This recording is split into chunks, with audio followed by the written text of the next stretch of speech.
The Stolen Lake by Joan Aiken, Chapter 11. When Dido next woke, it was to see Ellen thoughtfully scratching the thick, soft fur between Happy Paka's ears and pulling out the loose fluff over his eyebrows while he purred like the distant rumble of Mount Catalonde. "It's going to be awkward," Dido remarked, "not letting old Keridog find out how thick you and Happy Pussy have got. Or he might think we'd need another keeper." But in fact it proved not too difficult. Most of the daytime hours were passed by the old guardian in front of Sul's altar, where he blew or plucked on his various instruments. During the afternoon he went to feed his animals, stabled in the valley below, and was absent for a couple of hours, departing through a postern gate in the massive wall, which he locked behind him. At noon and in the evening he fed the girls some more of his bean and yucca stew. If Ellen chose to come and play the piano in the temple, which she did from time to time, he was happy to desist from his own performances and listen to hers, wrapped in a trance of pleasure. Sometimes, indeed, after these interludes, it was quite hard to rouse him. Otherwise, he paid little attention to his prisoners. They might wander where they chose, through the cold, sunny, deserted city, climbing stairs, coming out onto terraces, peering over terrifying drops. As Keridog had said, they were free to fly out if they chose. There appeared to be no other way out. Everywhere they went, Happy Paka accompanied them, loping at their heels, or sometimes bounding ahead, leaping up onto some balustrade or rock platform if a merlin or rock jove chanced to alight. Keridog had warned them about aurochs, which once or twice they saw planning about the sky with their hideous triangular wings outspread. "But," the guardian said, "so long as Happy Paki is with you, no auroch's going to come near. They won't tangle with him." Indeed, the great leopard often snarled upward, wrinkling his nose and hissing when the shadow of an auroch passed over. Up at the top of the town, beyond the Temple of Sul, there was a round tower, which Dido had noticed on their first arrival. Exploring in this direction, they found that the tower was not a tower at all, but simply a huge rock, the upper part of which had been cut and shaped into a single stone shaft some 20 feet high. At the top of this, the familiar face of Sul was carved. Beyond the pillar extended a balustraded terrace, from which the whole of Lake Arianrhod could be seen. There was now a fair amount of water in the star-shaped basin, and more of the yellow balloons kept arriving. "They are made of wild silk," Ellen said sadly, "used for irrigation in the highlands. Why doesn't Papa stop sending them? I don't understand it." Dido was visited by a depressing idea. "Perhaps old Gomez, when he nabbed us, left a note, as it might be from you or me, saying, 'Don't worry, gone off with Mr. Mully to pick up diamonds in the lake bed,' or somewhat of that sort." "Surely Papa would not be so foolish as to believe such a story." But no other possible explanation occurred to them. Most of the balloons came drifting over the shoulder of Mount Catalonde, the heat of which was sufficient to melt the wax on the fastenings and make them discharge their contents into the lake bed. But a small number floated over the crater itself, through the reddish-black column of smoke that came coiling sluggishly from the volcano's open jaws. Then that particular load of water never reached the lake, but fell down into the heart of the volcano, like a teacupful of water dropped into a furnace. And as the furnace sizzles and spits when water is dropped into it, so Mount Catalonde rumbled and hissed and spat out jets of red-hot ash and lava each time this occurred. "If enough water got spilt into the crater," said Ellen thoughtfully, "I shouldn't wonder but what it might start a full-scale eruption." "What would happen then?" "It would be like a saucepan boiling over, only what comes out of a volcano is lava, boiling rock, thick as molasses, rolling down the mountain. Of course, it might just roll into Lake Arianrhod, but if it went down the other side of the mountain, or if there were a big explosion and part of the mountain blew off, it might be dangerous for the city of Bath.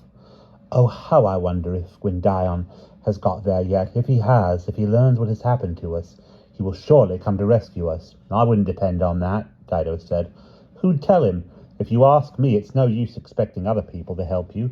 What's that thing down there, do you suppose?" A flight of steps led down the steep hillside from the terrace on which they stood.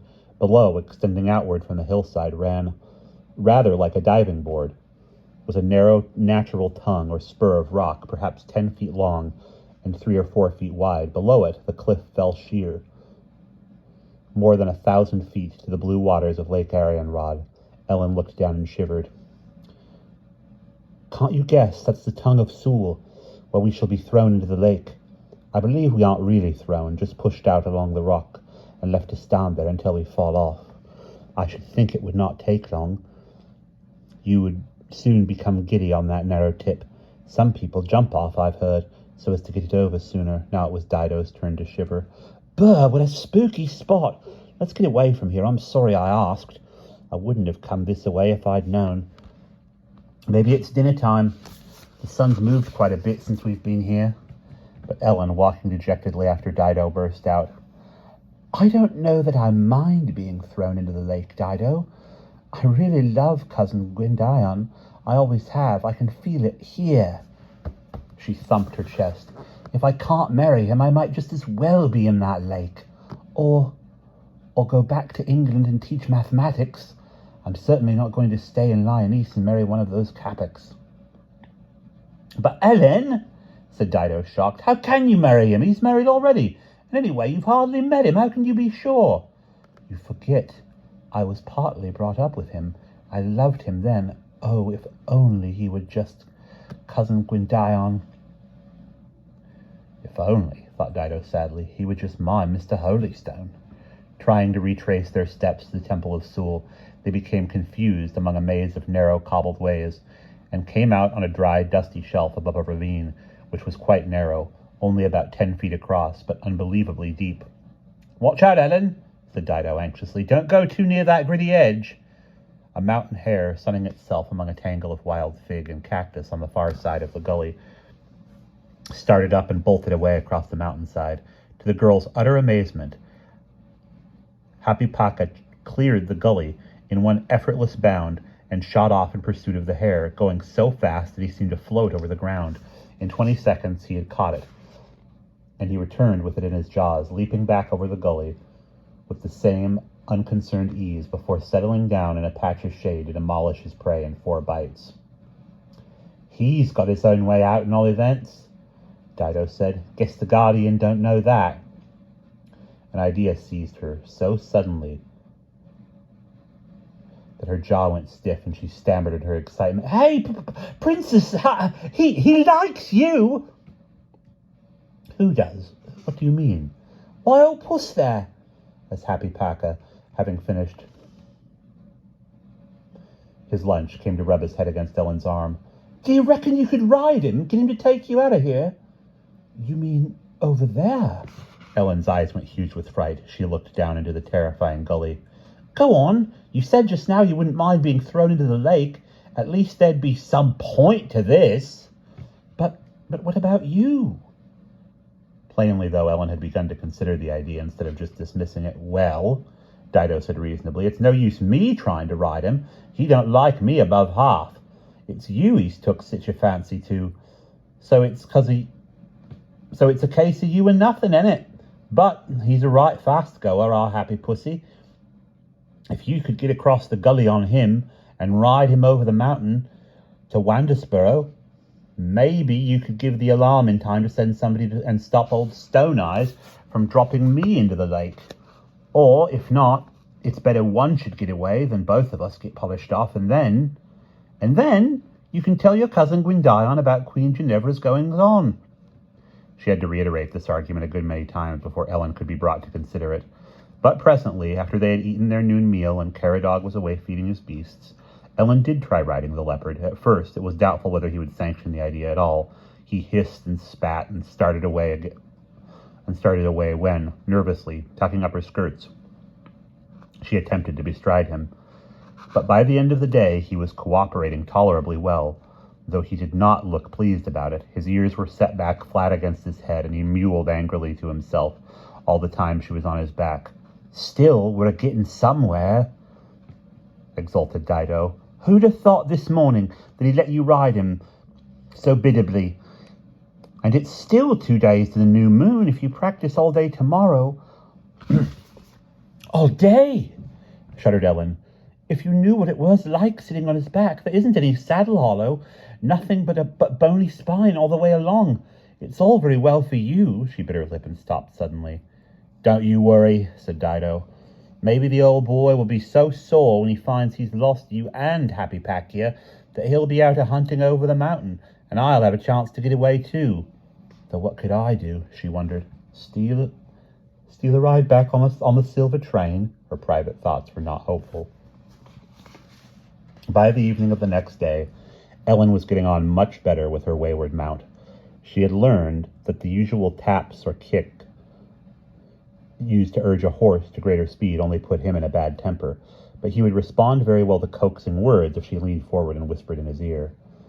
I reckon now is as good a time as any, said Dido, who had discreetly removed Happy Packia's breakfast of dried guinea pig when the guardian's back was turned, so as to render the leopard extra hungry by evening. Let's go up to the gully spot and hope for another hare. At first, they were afraid they were not going to be able to find the place again, as they wandered to and fro in a network of dusty silver cobbled alleys, with late swallows and mountain falcons wheeling overhead in the last of the sun. But at last they came out on the edge of the gully, and as luck would have it, there was another hare drowsing in exactly the same spot on the other side. Quick, Ellen, before you've got time to get scared, hop on him, said Dido. Impulsively, she gave the other girl a hug. Go on now, don't be frit. Give my best regards to Mr. Holy if you find him. Ellen scrambled herself on the Happy Packia's bony withers. Leaning forward, she took a firm grip of the thick fur on his neck with both hands and whispered, Go on now, Tomkin, after him. The leopard bounded, checked an instant, and then shot away, clearing the ravine with his usual carefree power, landing well over on the other side despite the rider on his back. Grip with your knees, shouted Dido, as Happy Packia raced through the hare. Good luck! And then she turned round to find herself staring straight into the indignant face of Caradog. You are a very, very wicked child, he said wrathfully. Oh, come on, mister. My sister said you were troublesome. She was right. Now listen here. I let you and your companion go free instead of locking you up as I should otherwise have done. It is true, he added in parentheses, that soul prefers a healthy, willing sacrifice, or so I have always thought. And what happens? You act with outrageous deceitfulness and ingratitude. You seize the first opportunity to escape. Well, said Dido reasonably, what would you have done? Just sat down and waited to be chucked over the cliff? If Sol wished it, yes. Mister, said Dido, and by this time the old man had grabbed her by the scruff of her neck and was marching her fiercely back in the direction of the temple, a most uncomfortable progress. Mister, she said, screwing her neck around to look at him, has it ever struck you that perhaps it was meant for Ellen to escape? Meant? What could you possibly mean? Well, she managed it twice, didn't she? Once we and your High King just happened to be on the spot. And as for this time, well, no one but a noddy would have left the girl to be guarded by a cat, when I thought the whole population around here might know she dotes on the whole tribe of cats and them on her. Ouch! For the old man had now taken a firm grip on her ear. I wish to hear no more of your irrelevant rubbish, he snapped. Sol needs that girl. Noddins is angry. See how Catalonde burns and sulks, gesturing toward the valley to the volcano, which had just received 2 water skins in its hot gullet and was vomiting out a fiery spray of lava. But don't you see, you old fossil, that's because, oh well. Looking at his angry, implacable face, Dido decided she might as well save her breath. He was not going to be convinced by anything she said. Instead, she asked, Who's Noddins? He is the husband of Sul. He must be propitiated. Or he may wreak his vengeance on the whole city of Bath. If you ask me, the whole city of Bath could just about do with a tidy up. Hey, that hurts! Grasping her by both ears, he pushed her past the altar and with a final heave propelled her sharply through the door of her bedroom so that she fell on her face onto the stone floor. By the time she had picked herself up, he was nailing the door shut with ferocious bangs of a hammer. And you stay there, he shouted through the door, until tomorrow evening when it is time for you to go to Sul. Hode mai crab tibi, nota bene, respis finum, suaviter in modo experto crede. and she heard him stomping off back into the temple, where he soothed his feelings and allayed his temper by making a lot of noise on various instruments and thumping some very cacophonous chords on the piano. Poor old boy, thought Dido. He ain't half sore that he lost Ellen. I guess those old girls will be right mad with him. And then Dido began to wonder and worry as to whether she had done the right thing in encouraging the princess to escape on Happy Paca.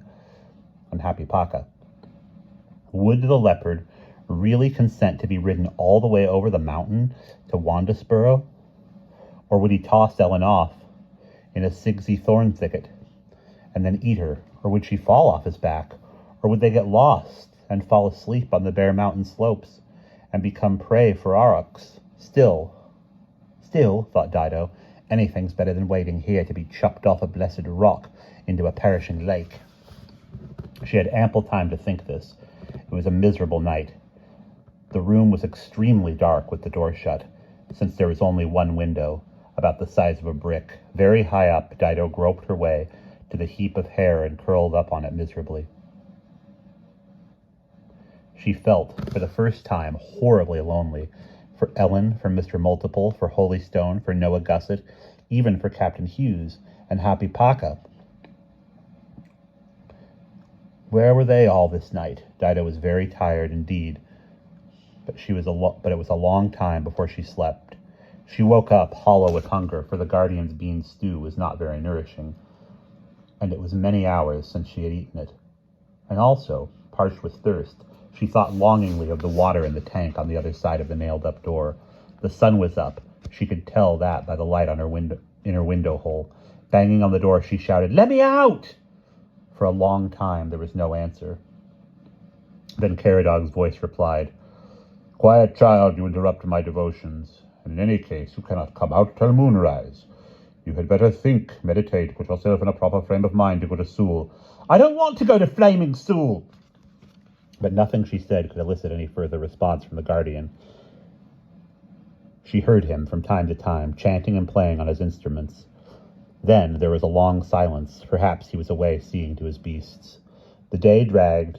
It is bad enough at any time being shut up in a room in the dark with nothing to do, but the prospect of being a human sacrifice at the end of it makes the whole situation incomparably worse. Dido's thirst, hardly bearable at the beginning of the day, was so acute by nightfall that she could hardly speak, when at last her guardian wrenched open the door and let her out.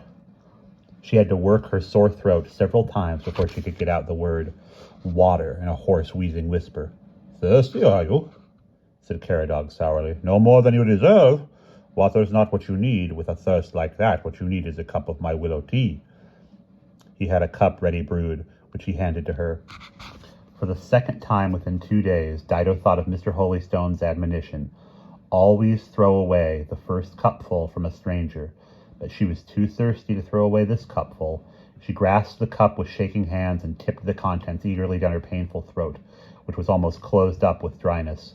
The willow tea tasted stale and metallic, like water that pennies have been soaked in, but then all the guardian's concoctions tasted peculiar. Dido thought nothing of it. "Now I want some cold water," said she, and before he could stop her, she walked into the room with the tank and swigged it down about 4 cupfuls, one after the other. Caradog wagged his head angrily. Not good, he said. "You should go empty to the sacrifice." "Croupice," said Dido. "I'm the one as is going to be sacrificed. You ought to give me crumpets and plum jam and haddock